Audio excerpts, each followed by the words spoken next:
Buenas tardes, colegas. Hoy vamos a analizar la aplicación de uno de los principios fundamentales del proceso de entrenamiento, que es la individualización de la carga, es decir, qué carga a la que corresponde más a las características de cada deportista. Sobre esto se habla mucho, sin embargo, se hace un poco complejo el determinar realmente cuál es el efecto acumulativo individual en cada deportista. Esto nos sirvió para plantear lo que fue el tema fundamental de la tesis doctoral que defendimos en 1981 relacionada con el ejercicio envión. ¿Por qué el ejercicio envión o YER desde el pecho? Por cuanto el porciento de ejecuciones no válidas en el envión estaba dado básicamente no en la cargada, sino en el YER, o sea, en la segunda parte del movimiento. Todo el mundo pensaba que era una forma sencilla, que los ejercicios realmente no debían de ser muy extensos, básicamente ocupar el mayor porciento en lo que era la cargada o el clean. Fue un grave error, por supuesto, que la consecuencia era efectivamente la cantidad de movimientos fallados. Bien, en este estudio analizamos la estructura dinámica, es decir, la fuerza sobre el apoyo. Estudiamos también la goniometría, en este caso la parte cinemática, cómo variaban los ángulos de las rodillas. Y otro factor que incluimos que fue la electromiografía, o sea, la actividad nerviosa eléctrica de lo que era el recto anterior, músculo básico en lo que es este movimiento. ¿Qué características encontramos? La primera que encontramos es que los deportistas, o sea, el movimiento, la metodología fue realizar el ejercicio hasta que ya no podían hacerlo más. Se hizo desde soporte por cuanto queríamos aislar básicamente la estructura o el estudio del jerk y hasta el máximo que podían hacer de agotamiento. De repeticiones, unas que eran series de una sola repetición.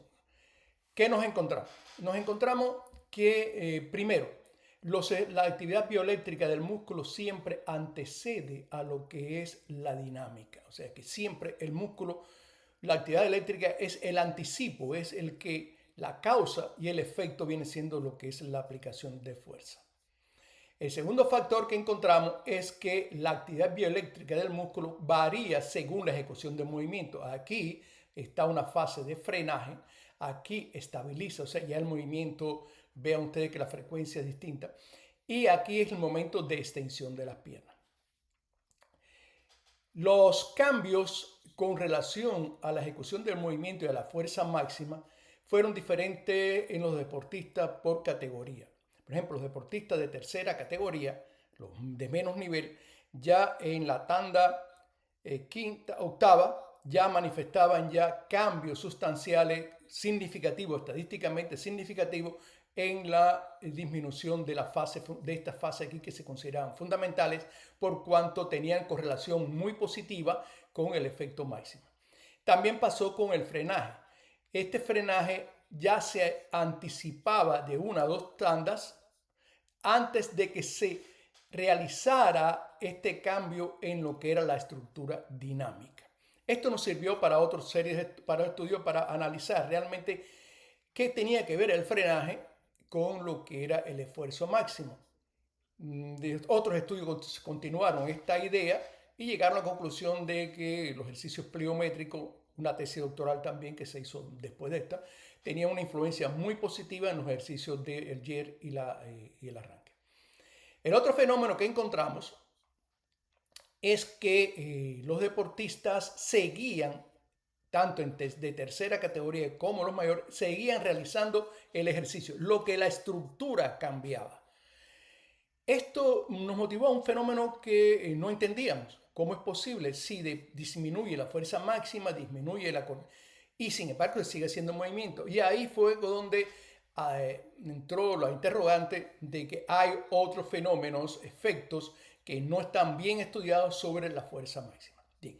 En los deportistas de tercera categoría ya vimos que en la octava repetición ya eran los cambios significativos, aunque podían hacer de una, dos, tres repeticiones más. Y en los deportistas de mayor nivel, o sea, estamos hablando de los de maestros de deporte, o sea, los que serían ya a un nivel con categoría internacional, ya la quinta tanda es que empieza a tener estos cambios. Ya es decir, vemos que hay diferencias sustanciales entre los deportistas de nivel bajo, o sea, nivel de iniciación, ya con 2 años, 3 años de entrenamiento, a aquellos que tienen de 4 o 5 años de entrenamiento. Ese es el primer fenómeno que encontramos. Es decir, que podemos cuantificar o analizar la adaptación al proceso de entrenamiento bajo dos parámetros fundamentales. Uno, que es cómo se realiza la parte bioeléctrica del músculo, y segundo, que esto varía en dependencia del nivel deportivo de los atletas. Ya anteriormente habíamos visto algo de esto ya con la trayectoria de la palanqueta entre deportistas noveles y lo que eran atletas ya de nivel del equipo nacional de Cuba. Como ya lo anticipamos, la trayectoria de la barra de la palanqueta según los niveles de los deportistas varía. Esto fue con un peso del 95 al 90% en deportistas de distintos niveles. Ya hicimos el resumen de ellos, o sea, buscamos cuál era el patrón general, y estas se manifestaban en atletas de mayor nivel, es decir, levantaban la palanqueta un poco más alta y los desplazamientos horizontales eran más pequeños, o sea, el vector fuerza fundamental era el vertical. En ya los deportistas de menor nivel, o sea, de competitivo, el desplazamiento horizontal era mayor y que la altura máxima, por supuesto, se veía afectada, dado que el vector horizontal tenía una mayor incidencia. Esto se publicó en este libro. Fue un manual de que bastante tiempo después duró en lo que era la preparación de los deportistas de Fajardo, de los de edad estudiantes y deportistas. Después hicimos una segunda edición mucho más reformada, mucho más. Estudios más recientes han llegado a la conclusión de que hay diferencias sustanciales en los pesos, no solo por la categoría de los deportistas, sino también por los pesos levantados. Aquí, por ejemplo, en el 50-75% hay diferencias sustanciales con el 85% y el 95%. Es decir, que buscar indicadores individuales en los deportistas, en el orden de la individualización del entrenamiento, tenemos que tener dos factores presentes. Primero, el nivel de entrenamiento, o sea, la categoría deportiva, y el segundo, la cantidad de peso, el peso, el porciento del peso que se levanta. Por ejemplo, aquí están estos indicadores, estos son ya trabajos, reitero, trabajos incluso de tesis doctorales que se hicieron ya en la época de los 2000, o sea, principios de este siglo. Y por eso es la recomendación de que cuando se analiza la adaptación, o sea, el proceso de entrenamiento, la acumulación de efectos, se realice básicamente con estudio entre el 85 y el 90% y el 95%. De ahí es que nosotros damos dos alertas. Primero, estos pesos son un poco traumáticos y no son de realizar muchas repeticiones, por eso priman en el mesociclo competitivo la cantidad de repeticiones de estos pesos, aumentan.